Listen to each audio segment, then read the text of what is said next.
Well, good evening, ladies and gentlemen. I'm Bruce McDonald, and this is the Talamanca Review of a slightly new look for my podcast here. I'm just constantly kind of fooling around a little bit with OBS. There's a lot you can do. I'm using about 5% of it, but I just don't have the time to do a deep dive. That's probably a lie. I'm just too lazy. But anyways, it's good enough for what I want to do, my podcasting and stuff. So that's all that matters. Tonight I'm just going to do what I'm going to call a roundup. Okay, so there's a walkabout, there's a roundup. Now, what's a roundup? It's where I just reinforce some of the things I've already spoken about and give them, I guess you could say, more legitimacy and try to help you to understand that these ideas that I talk about, if you're open, they're all around you all the time. And with that said, we're going to start here with one of my favorite scenes from a movie called The Counselor, which was directed by Ridley Scott, which stars Michael Fassbender as a lawyer down in Texas, and Javier Bardem as a drug dealer, and Brad Pitt has a small role as a broker, and Cameron Diaz has a role in it. If you know the movie, you know the movie. But this is one of my favorite scenes in any movie I've ever seen. And it's not a great cinematic scene. I don't think it would be studied in film school, but it's a great dialogue scene. And that's because it's the only screenplay written by Cormac McCarthy that was produced into a movie.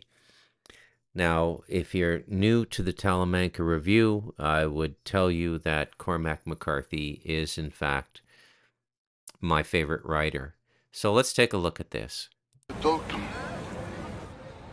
Could I come to the Florida? The Florida is closed. I would do whatever you suggest. I have no suggestions, Counselor.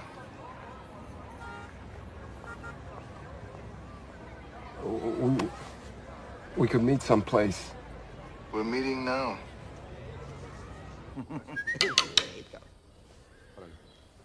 I'm not sure you understand my position.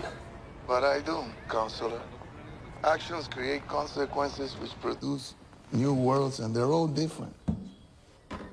Where the bodies are buried in the desert, that is a certain world. Where the bodies are simply left to be found, that is another. And all these worlds, heretofore unknown to us, they must have always been there, must they not? I don't know.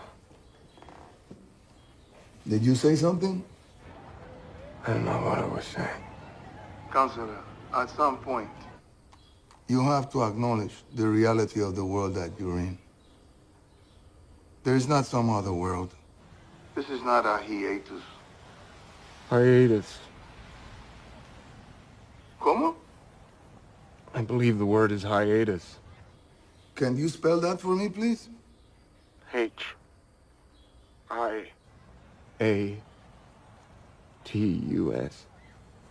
Hiatus. Thank you, Counselor. Will you help me? I would urge you to see the truth of the situation you're in, Counselor. That is my advice. It is not for me to tell you what you should have done or not done. The world in which you seek to undo the mistakes that you made is different from the world where the mistakes were made. You are now at the crossing, and you want to choose, but there is no choosing there. There's only accepting. The choosing was done a long time ago. Are you there, Counselor? Yes. I don't mean to offend you, but reflective men often find themselves at a place removed from the realities of life. In any case, we should all prepare a place where we can accommodate all the tragedies that sooner or later will come to our lives. But this is an economy few people care to practice. Do you know the words of Machado? I know his name. Caminante no hay camino, se hace camino al andar. Lovely poet. Machado was a school teacher, and he married a young, beautiful girl.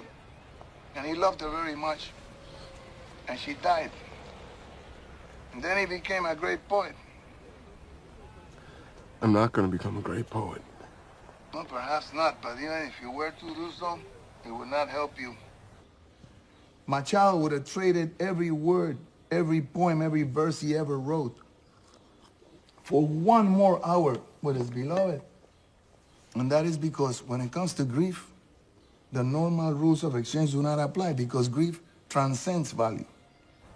A man would give entire nations to lift grief off his heart, and yet you cannot buy anything with grief because grief is worthless. Why are you telling me this? Because you continue to deny the reality of the world you're in. Do you love your wife so much, so completely, that you would exchange places with her upon the wheel? And I don't mean dying because dying is easy. Yes! Yes, damn you! Well, that is good to hear, Counselor.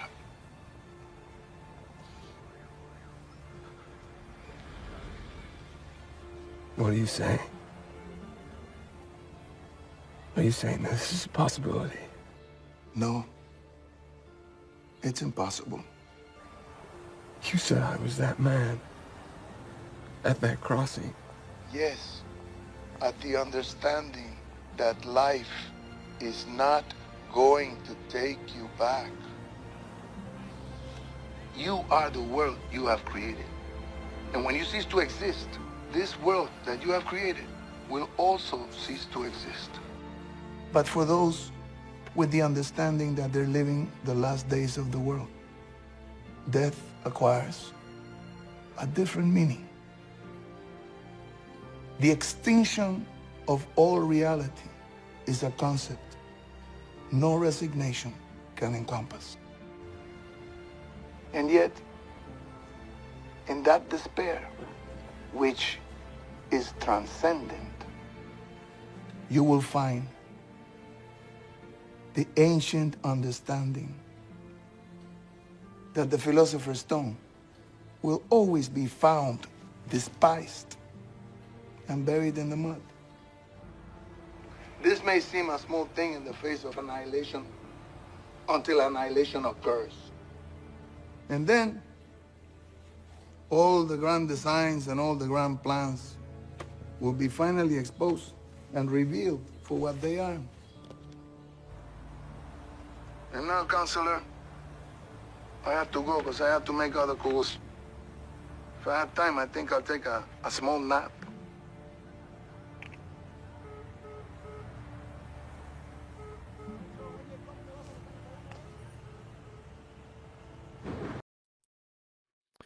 Well, there you go. Michael Fassbender, the counselor. Now, I don't know if you heard it, but I'll try to make it more explicit, which I guess is my job as the podcaster. But in yesterday's podcast, Tragedy of Spiritual Pornography, I said something that almost paraphrased that scene. And that's not because the scene or the dialogue in the scene branded itself into my consciousness. It's because I've understood this concept for many years now, decades. It's one of the elementary things you come to understand in the life of a spiritual journeyman. And that is that every thought and especially every decision you make in life is going to have entanglements. You are going to create entanglements. You are going to engage with other forces, other beings, seen and unseen, and you're going to begin to interact with them. No matter what the decision, getting married, what you decide to do for a living, where you decide to live, whether you allow yourself to slip into addiction, any number of things. And every single time we do something, we send ripples out into the multiple planes of existence and reality that we exist in. And there's a magnetic quality to the issuance of the energy into the reality or realities, because some of it is invisible, at least to the senses, and this would be the thought aspect, the feeling aspect of the desire or the wish or the ambition. And when we do this, we're creating a contract, whether we realize it or not. And this is really the most important thing to realize, is that we're always writing these contracts. The inner life, the life of silence and stillness, is one in which we learn to write better contracts. And we learn what true happiness is. And we learn what happiness is not. And we learn what not to look for. We learn what not to be distracted by. And these are important lessons. And I was just stumbling about online today, and I came across that scene. I used to play it on my McDonald in the Morning show quite a bit. But I just realized how similar it was to what I said last night in Tragedy is Spiritual Pornography, and I wanted to sort of underline it.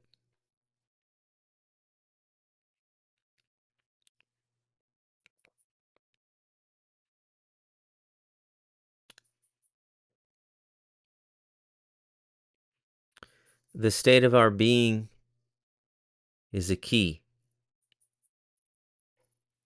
It is a vibrational key. It is a frequency key. The state of our being. And keys open doors. And in this analogy, the state of our being as a key, it opens dimensions or doorways to dimensions.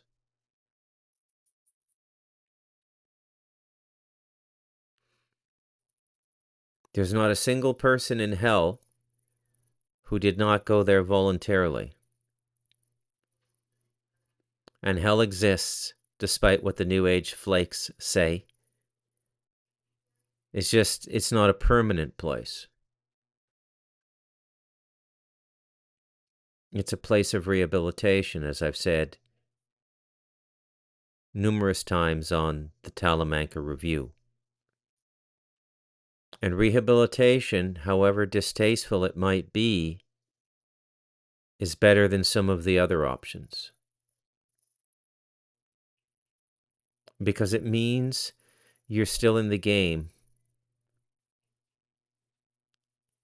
It means that you're willing to pay the price to get back into the game of the journey to self, which is love and selflessness from the ego perspective. You noticed in that scene, the lawyer says, would you switch places with your wife or your fiancé? In the movie, the cartel kidnaps his fiancé, and they're going to kill her because he's responsible. That lawyer is responsible for $20 million disappearing because he got into a lifestyle that was way over his head and he didn't understand the rules. And the lawyer in Mexico says to him, played brilliantly by, I believe the actor's name is Paul Rubens, would you change places with her? And he says, yes. And the lawyer in Mexico, abogado, says, that is good to hear. And then Michael Fassbender says, what are you telling me? He lights up for a moment, thinking there's another opportunity to change the fate of his fiancée. And the abogado says, no, her fate is sealed. Nothing can change it. And it just underlines the hell this guy puts himself into. So everything we do in life is making these contracts. Coming here and building this earthbag house was making a contract with life to live on my own terms to the degree that is possible. I'm not detached from the world. I mean, for crying out loud, I have not one but 2 Starlink hookups here. 2 separate discs and 2 separate modems for the back and front of the property. But I allowed myself to create a life where I became unshackled by the burdens and taxes and impositions and levies and inconveniences of the first world, which I have come to regard as a slave world. And if you're not a slave, then you're a slave master. And that means that you're making your living in some way that punishes other people or puts them in their place, whether that be a banking loans officer or a judge or a lawyer. There's very few people actually living what we used to call the American dream. I'm not sure it can be brought back. And I don't think that that is the real goal of MAGA, Make America Great Again. If that were the true goal, then we'd see a lot more opportunity for entrepreneurs, small entrepreneurs, companies with 12 employees or less. But everything's being swallowed up now. Swallowed up by bigger and bigger and bigger companies that are becoming bigger than ministries. Amazon is bigger than any ministry in a Commonwealth country or any department in the United States. It's huge. Think about that for a moment. It's not an accident. You have to be realistic about these things, okay? To call that an accident would just be naive. And we don't want to be naive. Not on the Talamanca Review, anyways. So what's going on in this world?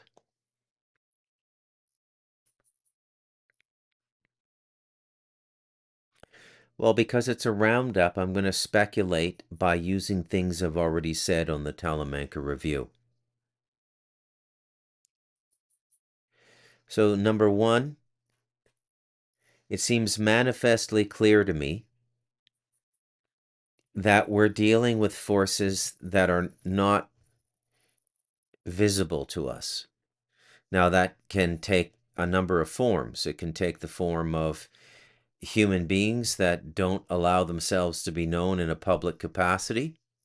And this would be the case with something like the Council of 300. But many people sitting on that council are in the public light, but they don't admit their part in the council or the Club of Rome. Specifically the Council of 300. Which I think Bob is right that that is the most mysterious and powerful of the human collectives that we even know the name of.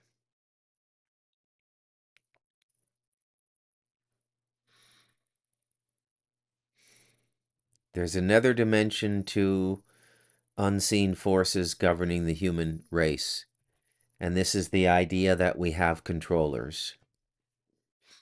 In the light of darkness, we define a race of beings that are probably best talked about in Uniform of Control, a podcast I did a short while ago. And that's a very interesting podcast, and you should listen to the podcast a couple times. In fact, and I'm not saying this to aggrandize myself, but many of these podcasts need to be listened to more than once. They have a kind of poetic layering to them, and a texture to them, and a multidimensionality to them that is quite incidental to the way I orate and the way I do these podcasts. And there's something to be gotten from them in a second and a third listen. It's very non-typical podcasting. Everything about the way I do the Talamanca Review is non-typical.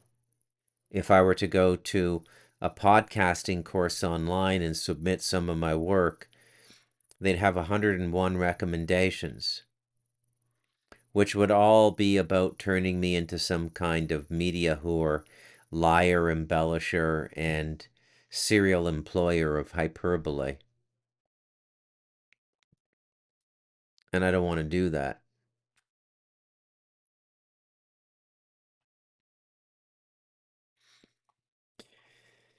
Now, it's my belief that there is a kind of a contest going on for ownership and say,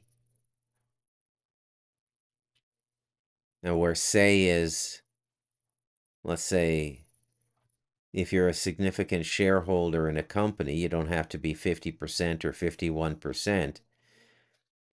But if you're a significant shareholder in a corporation, you're going to be given the mic if you have anything to say at a shareholders meeting.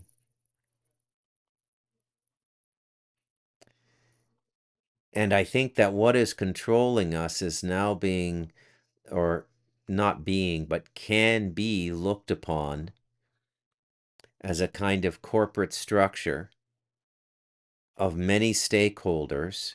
Many of them have been quiet and quite absent in the last several thousand years. But at this particular turning, they're here now exercising their share and their voice.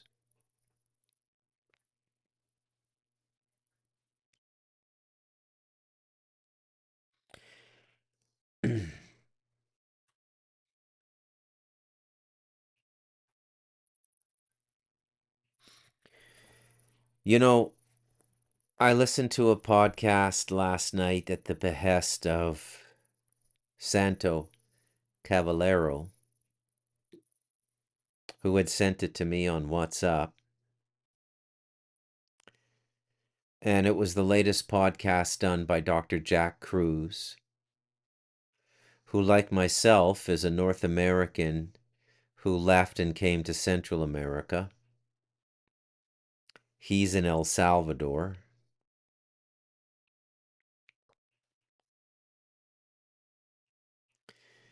And I have to say, it has to be one of the most disturbing things I've come across in some time.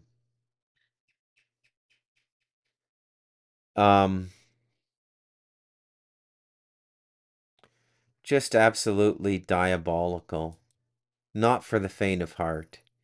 It's as graphic and disturbing as anything I've put out, but the disturbances I talk about are generally more removed from the physicality of our existence. They have to do with the darker, non-physical, non-human forces working upon us. Dr. Kruse's work is very much the same level of darkness,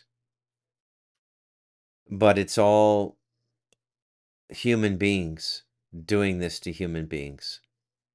And in some ways, I find that as disturbing or more disturbing than the entities described in Uniform Control. I find it more disturbing than the reptilians, the Greys.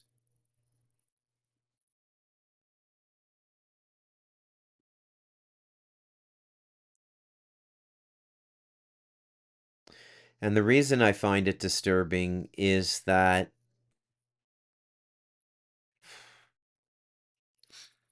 throughout history, there are famous stories of turncoats and betrayers. In American history, Benedict Arnold, you know, was working with the English and pretending to be an American and a revolutionary. One of the first traitors, Benedict Arnold.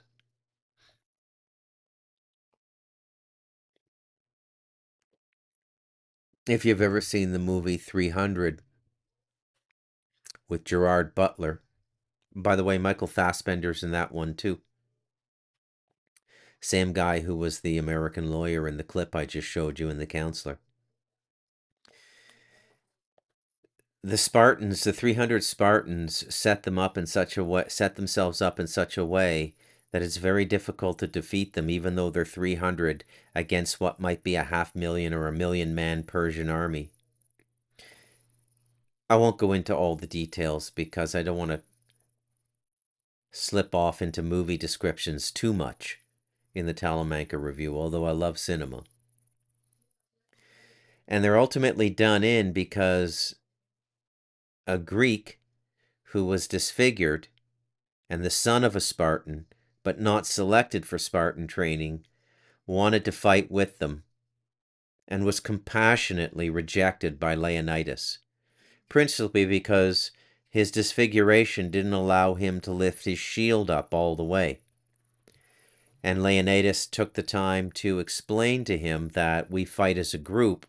They sort of turtle shell with their shields to create a cone of protection when a volley of arrows come in. And this disfigured Greek is so wounded by this that he goes to the Persians and, through various seductions offered to him, tells them about a secret passage to come in behind the Greeks and employ their superior numbers to greater advantage and wipe them out, the 300 Spartans.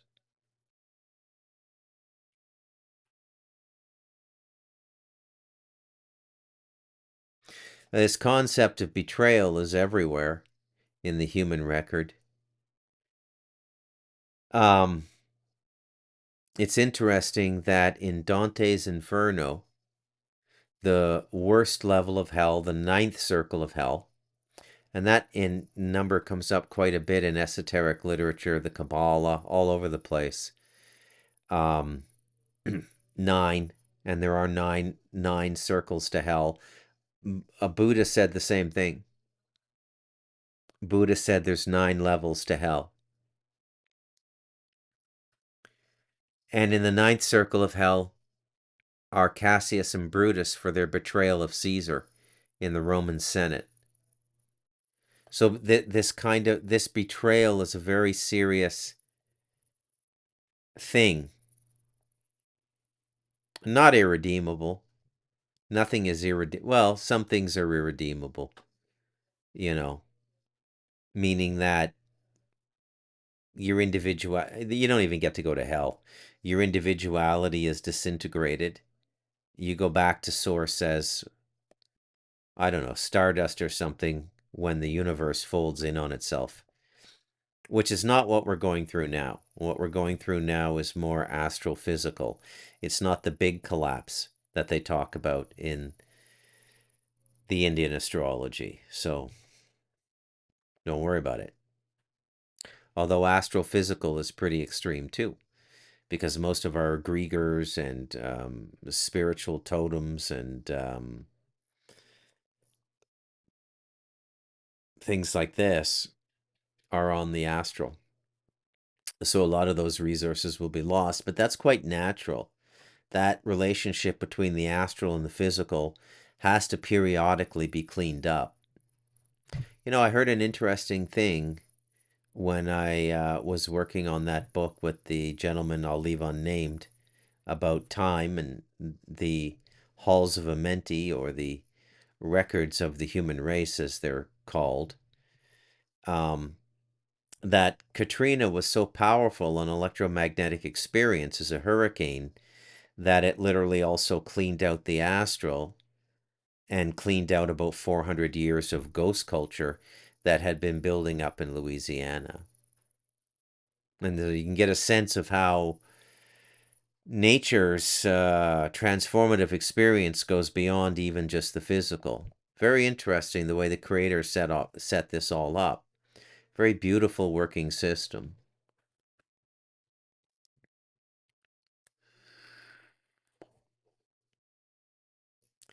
But at the heart of this Jack Kruse interview, his latest, and he called it one of the most dangerous ones he's done, gave away a lot of information.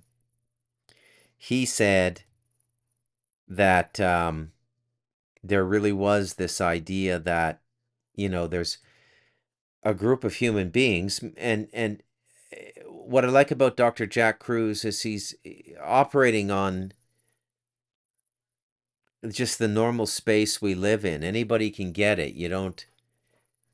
There's nothing contemplative or multidimensional about it, other than the speculation about how such evil could even exist. That's the only thing that is maybe spiritual about what he's saying. Everything else is very scientific. But he gives a context for about the last 70 years, or let's say from 1963, was it 62 or 63 when John F. Kennedy was assassinated? So that would be 37 years, 47, 57, and 5 would be 62 years in 2025, is about how long this plan to subjugate the human race has been going on. And specifically, what happened to MK Ultra. And the MK Ultra program was transformed into something other than the rather brutal torture and trauma that it was in its early phases in the 50s and 60s, to all of us experiencing it now, especially through the blue light we get through our computers and our cell phones, and the electromagnetic frequencies that we allow around us. And how all of this has been done deliberately.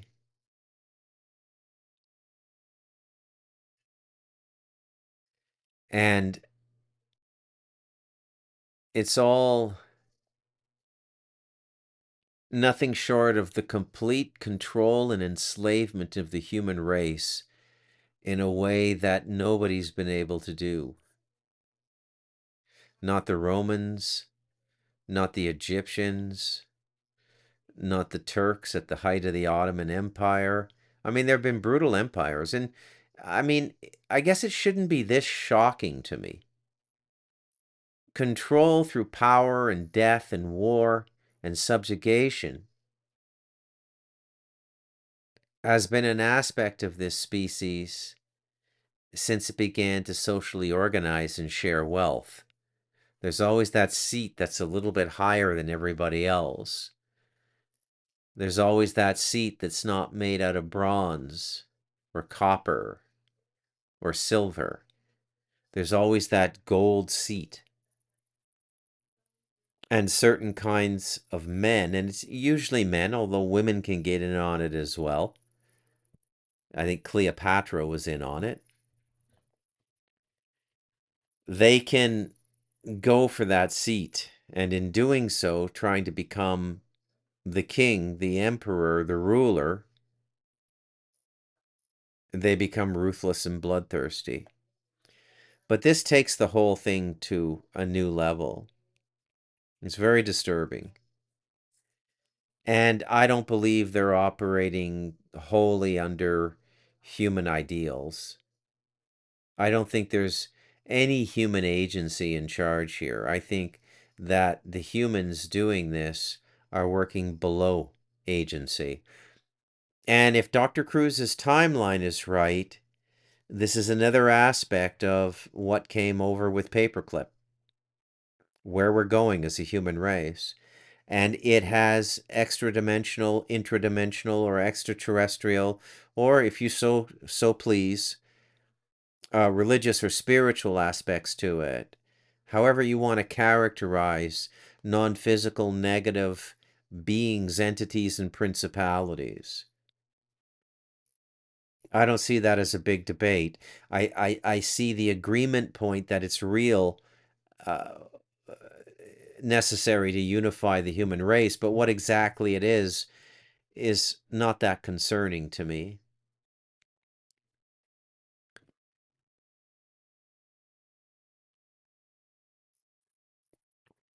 Now, the interesting thing about this is that it contradicts tragedy is spiritual pornography in the sense that this encroachment upon us and this attempt to enslave us and look, you got to watch the video, okay? Just look for Dr. Jack Kruse. Just Google it on YouTube, Kruse, and you'll find it. Just look at the timestamps and go to the latest one. It came out about 4 or 5 days ago. It's only 90 minutes.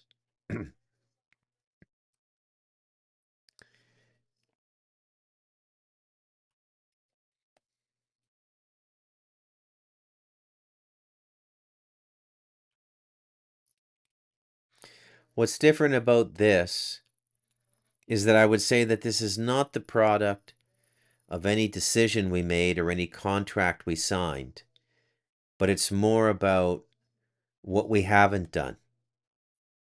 That this can happen to us is the consequence of our failure to grow, our failure to spiritually mature as a species, living this false enlightenment which is mental and not spiritual, and pretending we're enlightened and we're not. So I guess in my birth religion, the Catholic model, we could say that this takeover, and I mean, it breaches the blood-brain barrier. I mean, we're literally talking about being able to take over somebody's thinking and basically steal not just the physical life, which could only be enslaved in the past with guards, with chains, with cages, quarters, cabins. But now they're going to be able to do it without any of that stuff, if they get this all the way through. It's unbelievably dark. And you just have to stop and think about what kind of a human being could even do that. What kind of a group of human beings could do that? And although Dr. Jack Kruse does not come right out and say who the deep state is, he probably gives us one of the best insights into where their power is coming from in terms of what's in the public purview. And it's not the Council of 300. It's not the Club of Rome. It's not the Vatican. It's not the Sanhedrin. It's DARPA. All of this research has been done by DARPA. Really kind of amazing. Now, there's one thing I want to close with. I'll play 10 minutes of it because I'm running out of time, and I'll talk about it a little afterwards. And I'm playing this to further my theme tonight in this Roundup podcast, that we're all being played. All the dualities we're being given are a lie. They're not true. And here's one, and this is really going to stun you. This one's about 12 minutes long, okay? Here we go.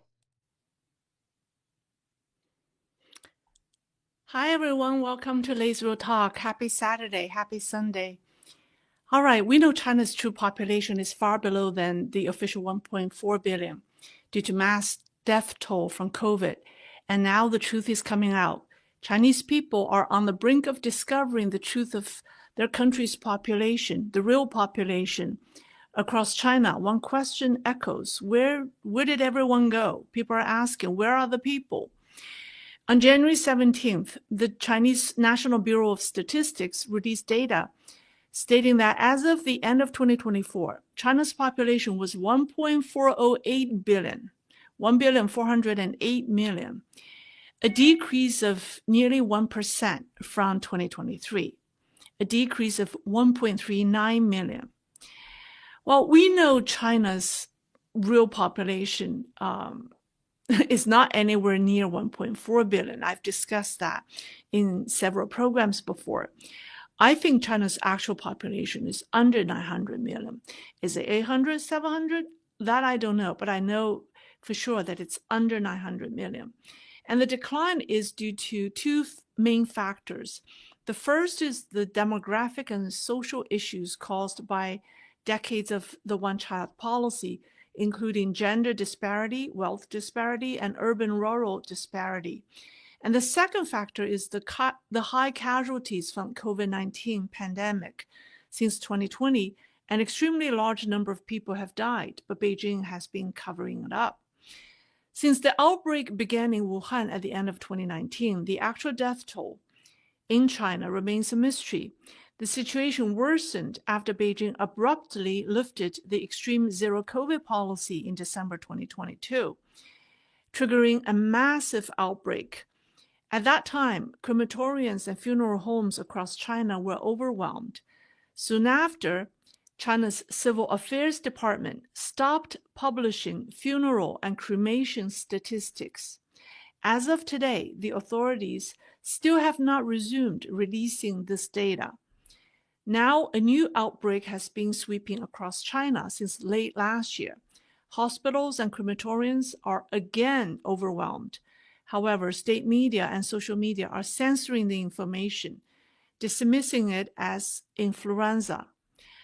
The founder of Falun Gong, Master Li Hongzhi, said in early 2023 that China lost 400 million people during the pandemic, and another 100 million would die before the pandemic ended. Many people brushed it off or even laughed at Falun Gong. But now, the hard truth is coming out, and people are witnessing it firsthand. The disappearance of a significant portion of China's population is becoming undeniable. Across China, people are asking the same question: where did everyone go? People from all over China are realizing this disappearance. They share videos on social media showing how once bustling places are now basically empty. And also during the Chinese New Year, which is the busiest travel season in China, even first-tier cities like Beijing and Shanghai went quiet. So let me play you a video that shows people asking that dreadful question. And here we go. Let me start from the very beginning. I indicate where the person is in the top left corner, so you could see the city where they're from. 你有没有发现今年北京人越来越少了？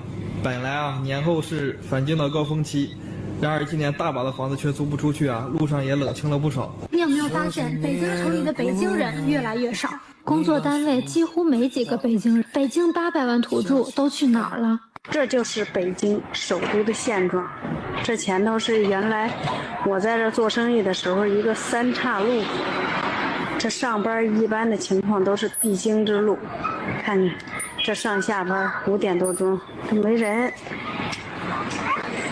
这是必经之路，上下班就这点人，看见没？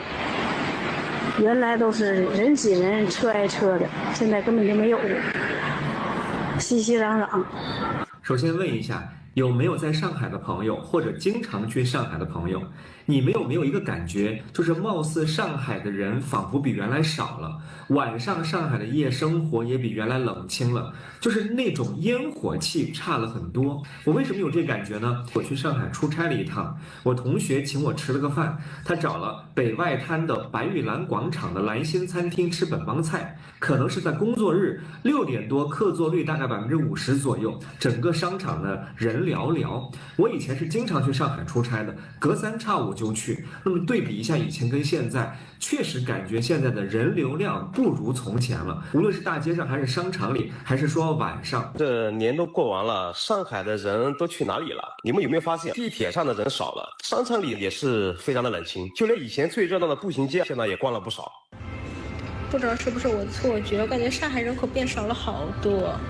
兄弟们，我现在到上海，你看上海现在的人特别少，现在坐2号线几乎没人，座位随便坐，随便坐。你们有没有觉得啊，像广州这样的大城市啊，人都变少了，商场上没人，街上也没人，到处都没人。谁能分析一下人到底去哪了？是都回农村的老家了吗？还是说去别的地方发展？我在广州做这么久的贷款，我也感觉说，城市里面的人啊，真的越来越少了。但是啊，就是不知道人去哪了。14年前我来广东做衣服，那时候但凡是个周末或者小节假日，街上真的人山人海，哪里都是人。晚上那夜市啊，真的搞到2、3点，街上都是灯火通明。可是现在呢，到12点，那夜市基本上已经黑灯瞎火了。以前我们这边租房子那是一房难求，现在租房子是随你选，到处都是房子。Okay, all right. Well, we just saw. I think I realized I made a mistake in the translation of one of the videos. It should be 8 million native 8 million Beijingers, not 800 million. I think I accidentally. It should be 8 million, not 800 million. So that was a mistake in the translation of the subtitles. But what we saw is the situation in Beijing, Shanghai, and Guangzhou, the 3 mega cities of China. And many people assume that maybe people in those large cities or mega cities had simply left for better opportunities in second-tier cities, or they might have returned to their hometowns in the countryside. Now let's take a look at what's happening in the smaller cities and also in rural China. Let's take a look at what people there are saying. Here we go. 这边啊，Okay, here. This is in Suzhou. 大家可以看一下，以前咱们苏州这边啊，这大街小巷啊，全是人山人海的。现在呢，你再去看一看，人烟稀少，压根就没什么人。商场没人，广场没人。连摆地摊的啊，都是大眼对小眼，没什么生意，打工的人也越来越少了。那我想问一下，这人啊，到底去哪里去了？我本以为啊，只有咱们苏州人变少了，但是万万没想到，其他城市也一样啊。我打听过了，上海、扬州、南通、无锡、常州这些地方啊，打工的人啊，也越来越少了。那么问题出哪里？人到去哪里去了？14亿人口的大国，900万人口的济南，街上没有人，店里也没人，人都去哪儿了呢？你觉不觉得珠海这个城市人越来越少了？你看珠海商场没人，街上也没有人。珠海拱北之前那可是人山人海，现在到处都没人。谁分析一下，人到底去哪里了？这几年我在武汉感觉人越来越少了，以前光谷转盘挤不上公交车。春运上火车得爬窗户啊，但现在坐车都不用抬脚了，大家都去哪里了？我突然之间发现了一个很可怕的问题，说过年呢，你说城市里面没有人，这个大家都知道，但是我在农村的表哥说农村都没有什么人，农村都是这样冷冷清清的。你说咱们中国14亿的人口，这些人都去哪里了呢？你们有没有发现一个问题？以前我们只有12亿人口。但是不管你到哪儿，到处都是人，热热闹闹的。什么农村里头啊，田间地头啊，水库河边啊，到处都有3、5成群的小孩啊，嬉嬉闹闹的，满满的人间烟火气儿。还有就是那个城市里面啊，商场、马路上、小吃那都是到处都是人山人海。一到什么节假日了，各个景区全都人满为患。而现在我们14亿人口，反而到处都冷冷清清，农村再也没有了人，除了几个老年人在那守村以外啊，你就看不到什么人了。学校也都倒闭了，县城里啊好像也没什么人，大街上、商场里到处都冷冷清清的。2线城市也没人，除了几个旅游景区，你看看啊，有点人以外，商场没人，饭店没人，大街上没人。除了上下班时间，你看道上跑的车以外，能有点车。平时的时候，你看那车你都看不着几台。甚至北京、上海这样的超一线城市也说没人。公交、地铁啊，早高峰时期你都能看到啊，那都有座位啊，更别说大街上、商场里。你说这人都哪儿去了呢？他们到底是去哪儿了呢？感觉这社会怎么死气沉沉，没有一点烟火气儿呢？ Okay. Wow.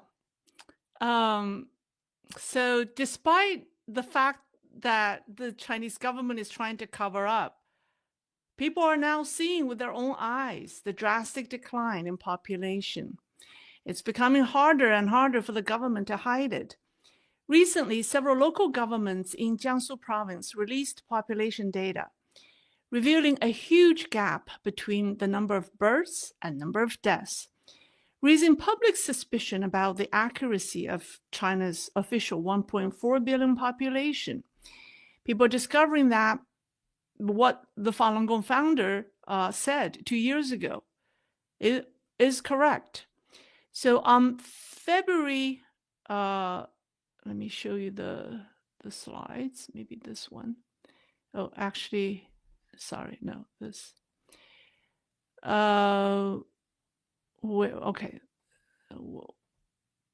This one was on, yeah, this was Taizhou. No, this was Taizhou. Let me go to the other one. On the yeah, this is Taizhou.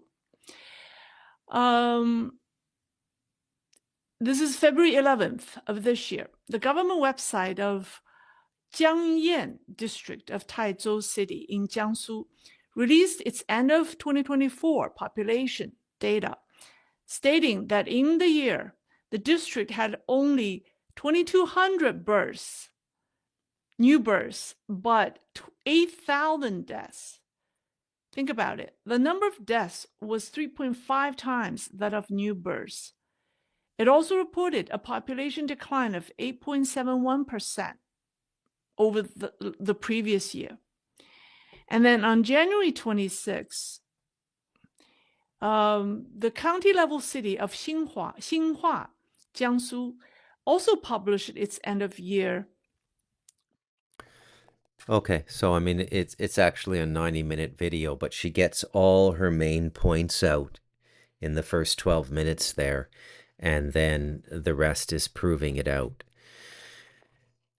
Now, let me ask you the first question that came to my mind watching that. What in the hell is going on? Why are we being told China's an enemy? Okay, what could possibly compel China to voluntarily depopulate itself that way? And remember, because of the Cultural Revolution in the 60s, mid-late 60s, or early to late 60s, the Cultural Revolution lasted almost a decade, I think. So let's just say the 60s. All of the baby boomers were sort of wiped out, okay? A lot of them in the Cultural Revolution. So what I'm getting at is I don't think, and like as usual on the Talamanca Review, I haven't verified this. I'm just talking off the top of my head. But as I think about it, I have never heard anything about aging China. You hear about aging West. Elon Musk talks about it. We're not repopulating. I guess the same thing's going on in China. But what I'm talking about here is this aged population, the Social Security people, the drain on society. I think Japan has the worst instance of it. Okay? Then they didn't have a cultural revolution. And after Hiroshima and Nagasaki, they had one of the biggest baby booms ever. Everybody made babies. That's what people do when there's a lot of sudden death. They go and they make babies. And it's not a cognitive process. It's like deeper, much deeper in the biological consciousness, which has a responsibility to the continuity of the species. Okay? So Japan has an aging problem. I think most of the Scandinavian countries do. All the World War II countries, the victor countries, France, Britain, Canada certainly has it. United States has it. And I remember hearing about this as far back as the early 90s. In fact, I wrote a story about it in journalism school for one of my classes. The impending economic catastrophe of the baby boomers aging out. But we were talking about it 35 years ago because I graduated from university in 92. But it hasn't really manifested. And instead, what's manifesting is all of this mysterious death that nobody seems to be talking about. I can't remember if she said it. I mean, I listened to the whole thing with you guys, the Chinese lady, Lei. But later on, because I watched more of it, she says that her estimates, and based on extensive research, China's population is 800 or 900 million, which if they were up to 1.4 billion, that would be a loss of 500 or 600 million people. And I find it interesting that she doesn't blame it on COVID, but she gives it as one of the reasons, which is, I think, a little bit naive on her part, but what are you going to do? And apparently there's a new pandemic sweeping China now, too. I mean, that video is from March 1st. But what I'm getting at here is, again, this idea, this is a roundup show, and one of the persistent themes in the Talamanca Review is there's a force operating on humanity that is unseen. It's not the Council of 300. They may commiserate with them. It's not George Soros. It's not Bill Gates. It's not Elon Musk. It's not Jeff Bezos. It's not, as Whitney Webb would have us believe, a collaboration of greedy fascist billionaires. That's a component of it, or that's part of the distraction drama going on. But what I'm getting at is there's something else going on here that I don't think anybody's really capturing, because I don't think there's any statistics on it. You know, if you look, when Whitney Webb, and I like Whitney, by the way, I think she's an intrepid, independent journalist, 1970s style. That's the way an investigative journalist used to operate, autonomously, and because she self-publishes and she's built herself up, she doesn't have to worry about editors, and she doesn't have to conform her content to anything. But Whitney's stuff is always researched. It's like she goes through public corporate records that by corporate law have to be published on websites, so shareholders can read them. Tax records. Basically, everything she says is vetted. And it's written down somewhere, and it can't be denied, which is why she's such a formidable journalist. But in this situation, there's nobody talking about it. And I'm starting to wonder if this is the same everywhere. I don't think so. I know that the main complaint in Canada is it's becoming more and more and more crowded, and more brown. There seems to be an Indian takeover of Canada. I shouldn't say takeover. That sounds a bit Confederate flagish, and I don't want to sound like those guys, but it's unorthodox immigration and irresponsible immigration by any leadership that wanted to maintain continuity of culture. So we can assume that continuity of culture and the integrity of the collective Canadian consciousness as it's existed beginning in Quebec City and the Ottawa, Montreal, Quebec City area for 400 years now, Canada has been a colony. And there was definitely a collective consciousness up until about the 90s. And then just, it's interesting that it's all gone now after the Cold War. And Trudeau has said that that's part of his mandate is to destroy that. He hasn't been clear about it. He's not using the language I'm using right now, but he has said something. He has said things like, and this is pretty much a direct quote, I want to create a post-national entity. So he's running a social experiment to create something that's not a country. Post-national means beyond national identity. Well, what could that be? I can tell you what it isn't. It isn't rooted in the collective spiritus mundi, the collective consciousness of a people who have lived, died, and grown together for 400 years. Massive immigration wipes that out, and it's deliberate. So that's a form of cultural genocide. Cultural genocide is what Trudeau is doing. And it's the irony of ironies, that ironic mirror I tell you about, that according to social media, he's getting a big boost in his popularity for defending Canada against Trump's tariffs, when his stated mission for 10 years has been the destruction of the nation called Canada to create a post-national structure. And it just doesn't sink in. Like people don't listen. They don't get it. Maybe I'm being too hard on people. I mean, not everybody wakes up in one of the most beautiful UNESCO heritage sites in the world that, aside from my highly toxified electromagnetic bubble here in the Earth bag with the 2 Starlink hookups, is really pure in terms of all of the energies that are polluting people. And even my house is too, compared to a downtown with 5G bouncing around everywhere like New York or Chicago or Los Angeles or Toronto or Vancouver. I mean, those are just EMF frequency soups now. So I'm 99% cleaner than those places. The 1% is me. And then we get this news from China, which is absolutely bowling me over. Like, I do not know what to make of this. How in the hell could China have lost 600 million people and nobody is talking about this?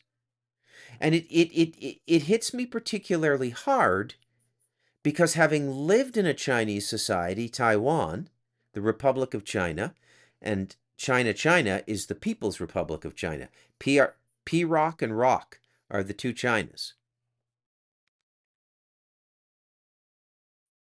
And when I lived in Taiwan, one of the aspects of Chinese culture is its density. I mean, it's a tiny little island country with the center all mountainous, and nobody can really reside there except farmers and woodcutters. And then all of the buildup is on the coast around the little island. Look at a map. Taiwan is a tiny little island.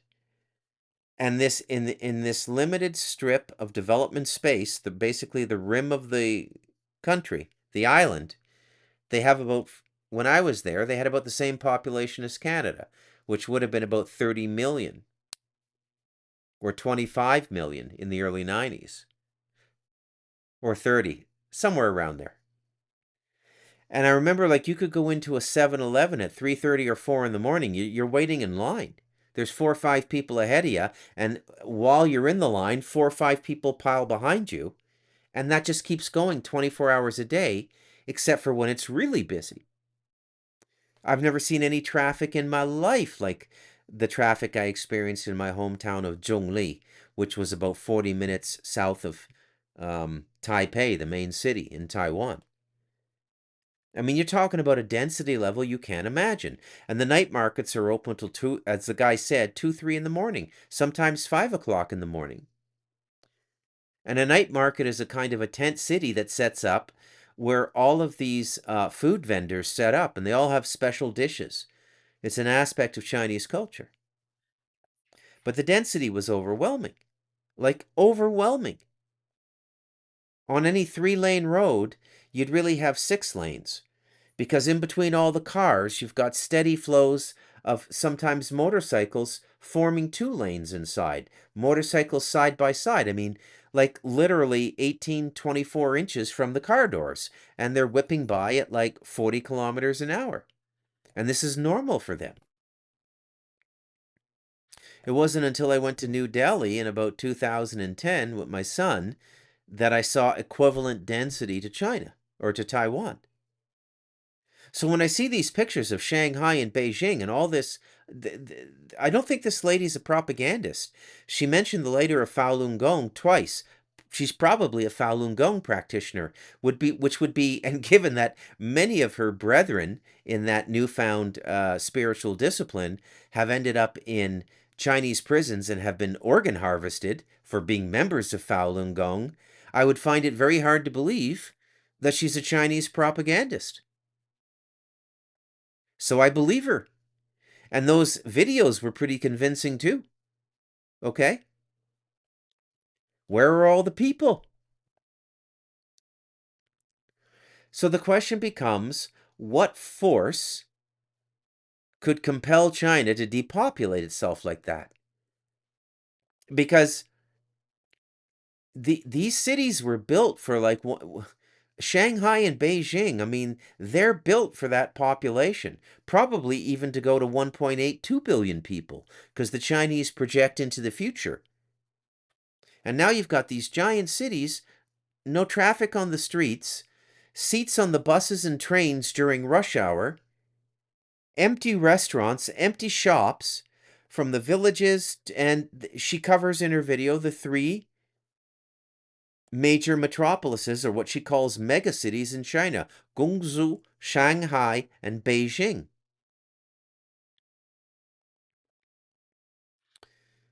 And we got the Orange Man. We got Trump. Okay? And I just don't see China being this big threat. There's no way they could be. I mean, if they were really gearing up for a war with us, they'd throw 50, 100 million young men at us. Why waste those lives? Why let them die? Why let the population decline that much? I mean, just think about it. 500 or 600 million people have disappeared in China. Okay? It's really mind-boggling. Anyways, that's my roundup for tonight. I went a bit long tonight, actually. It's a longer podcast. I apologize for that. And for those of you who listen on Spotify without the video, I'm really sorry. You're going to hear a bunch of Mandarin for about 8 minutes, and you're not going to have the subtitles. But I can't help it, man. It's not like there's a team of people here helping me produce. I'm Bruce McDonald, and this has been the Talamanca Review.